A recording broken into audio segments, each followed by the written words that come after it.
ನೈಋತ್ಯ ರೈಲ್ವೆ ವಲಯದ ಮೂಲಕ ಹಾದು ಹೋಗುವ 3 ವಿಭಿನ್ನ ವಂದೇ ಭಾರತ್ ರೈಲುಗಳ ಮೇಲೆ ದುಷ್ಕರ್ಮಿಗಳು ಕಲ್ಲು ತೂರಾಟ ನಡೆಸಿದ್ದಾರೆ. ಯಾವುದೇ ಗಾಯಗಳಾಗದಿದ್ದರೂ ರೈಲಿನ ಗಾಜಿನ ಕಿಟಕಿಯ ಗಾಜುಗಳಿಗೆ ಹಾನಿಯಾಗಿದೆ. ಈ ಸಂಬಂಧ ಇದುವರೆಗೂ ಯಾರೊಬ್ಬರನ್ನು ಬಂಧಿಸಿಲ್ಲ ಎಂದು ರೈಲ್ವೆ ಪ್ರೊಟೆಕ್ಷನ್ ಫೋರ್ಸ್ನ inspector general cum principal chief security commissioner R Ramashankar Prasad Singh ತಿಳಿಸಿದ್ದಾರೆ. ದುರದೃಷ್ಟವಶಾತ್ ಒಂದೇ ದಿನದಲ್ಲಿ 3 ಘಟನೆಗಳು ನಡೆದಿವೆ. ನಮ್ಮ ಪೊಲೀಸರು ವಿವಿಧ ಸ್ಥಳಗಳಿಗೆ ಧಾವಿಸಿ ತನಿಖೆ ನಡೆಸುತ್ತಿದ್ದಾರೆ ಎಂದು ಅವರು ಹೇಳಿದರು. 3 ಘಟನೆಗಳಲ್ಲಿ 2 ಬೆಂಗಳೂರು ರೈಲ್ವೆ ವಿಭಾಗದ ವ್ಯಾಪ್ತಿಯಲ್ಲಿ ಸಂಭವಿಸಿವೆ. ಬೆಳಗ್ಗೆ 6:15ಕ್ಕೆ KSR Bengaluru Dharwad Vande Bharat express Bengaluru railway ವಿಭಾಗದ ಚಿಕ್ಕಬಾಣಾವರ ರೈಲು ನಿಲ್ದಾಣವನ್ನು ದಾಟಿದಾಗ ಮೊದಲ ಘಟನೆ ನಡೆದಿದೆ. ಎರಡನೇ ಘಟನೆ ಮಧ್ಯಾಹ್ನ 3:20ರ ಸುಮಾರಿಗೆ ಧಾರವಾಡ ಕೆಎಸ್ಆರ್ ಬೆಂಗಳೂರು ವಂದೇ ಭಾರತ್ ಎಕ್ಸ್ಪ್ರೆಸ್ ಸಂಚರಿಸುತ್ತಿದ್ದ ವೇಳೆ ಸಂಭವಿಸಿದೆ. ಮೈಸೂರು ವಿಭಾಗದ ಹಾವೇರಿ ಮತ್ತು ಹರಿಹರ ರೈಲು ನಿಲ್ದಾಣದ C5 ಕೋಚ್ನ ಕಿಟಕಿ ಗಾಜುಗಳ ಮೇಲೆ ಕಲ್ಲು ತೂರಾಟ ನಡೆದಿದೆ.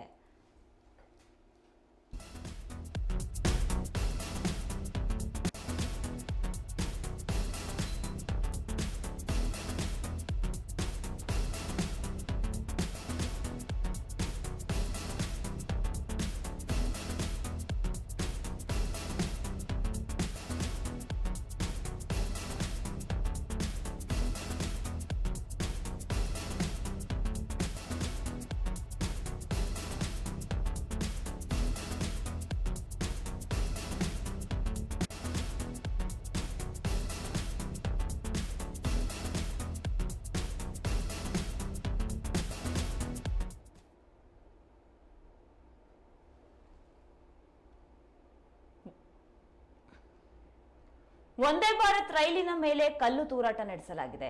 ಇದರಿಂದಾಗಿ ಕಿಟಕಿಯ ಗಾಜುಗಳು ಪುಡಿ ಆಗಿವೆ.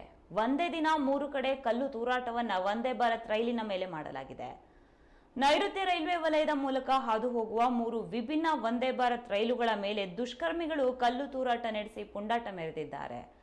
ಇನ್ನು ಈ ಘಟನೆಯಲ್ಲಿ ಯಾವುದೇ ಗಾಯಗಳಾಗದಿದ್ದರೂ ಸಹ ರೈಲಿನ ಗಾಜಿನ ಕಿಟಕಿಯ ಗಾಜುಗಳಿಗೆ ಭಾರಿ ಹಾನಿಯಾಗಿದೆ. ಈ ಸಂಬಂಧ ಇದುವರೆಗೂ ಯಾರೊಬ್ಬರನ್ನು ಬಂಧಿಸಿಲ್ಲ ಎಂದು ರೈಲ್ವೆ ಪ್ರೊಟೆಕ್ಷನ್ ಫೋರ್ಸ್ನ inspector general cum principal chief security commissioner R Ramashankar Prasad Singh ತಿಳಿಸಿದ್ದಾರೆ. ದುರದೃಷ್ಟವಶಾತ್ ಒಂದೇ ದಿನದಲ್ಲಿ 3 ಘಟನೆಗಳು ನಡೆದಿವೆ. ನಮ್ಮ ಪೊಲೀಸರು ವಿವಿಧ ಸ್ಥಳಗಳಿಗೆ ಧಾವಿಸಿ ಹಲವು ರೀತಿಯಲ್ಲಿ ತನಿಖೆ ನಡೆಸ್ತಾ ಇದ್ದಾರೆ ಎಂದು ಅವರು ಹೇಳಿದರು. ಇನ್ನು ಈ 3 ಘಟನೆಗಳಲ್ಲಿ 2 ಬೆಂಗಳೂರು ರೈಲ್ವೆ ವಿಭಾಗದ ವ್ಯಾಪ್ತಿಯಲ್ಲಿ ಸಂಭವಿಸಿವೆ. ಬೆಳಗ್ಗೆ 6:15ಕ್ಕೆ KSR Bengaluru Dharwad Vande Bharat express Bengaluru railway ವಿಭಾಗದ ಚಿಕ್ಕಬಾಣಾವರ ರೈಲು ನಿಲ್ದಾಣವನ್ನು ದಾಟಿದಾಗ ಮೊದಲನೇ ಘಟನೆ ನಡೆದಿದೆ. ಹಾಗೂ ಎರಡನೇ ಘಟನೆ ಮಧ್ಯಾಹ್ನ 3:20ರ ಸುಮಾರಿಗೆ ಧಾರವಾಡ ಕೆಎಸ್ಆರ್ ಬೆಂಗಳೂರು ವಂದೇ ಭಾರತ್ ಎಕ್ಸ್ಪ್ರೆಸ್ ಸಂಚರಿಸುತ್ತಿದ್ದ ವೇಳೆ ಸಂಭವಿಸಿದೆ. ಇನ್ನು ಮೈಸೂರು ವಿಭಾಗದ ಹಾವೇರಿ ಮತ್ತು ಹರಿಹರ ರೈಲು ನಿಲ್ದಾಣದ C5 ಕೋಚ್ನ ಕಿಟಕಿ ಗಾಜುಗಳ ಮೇಲೆ ಕಲ್ಲು ತೂರಾಟ ನಡೆಸಿದ್ದಾರೆ.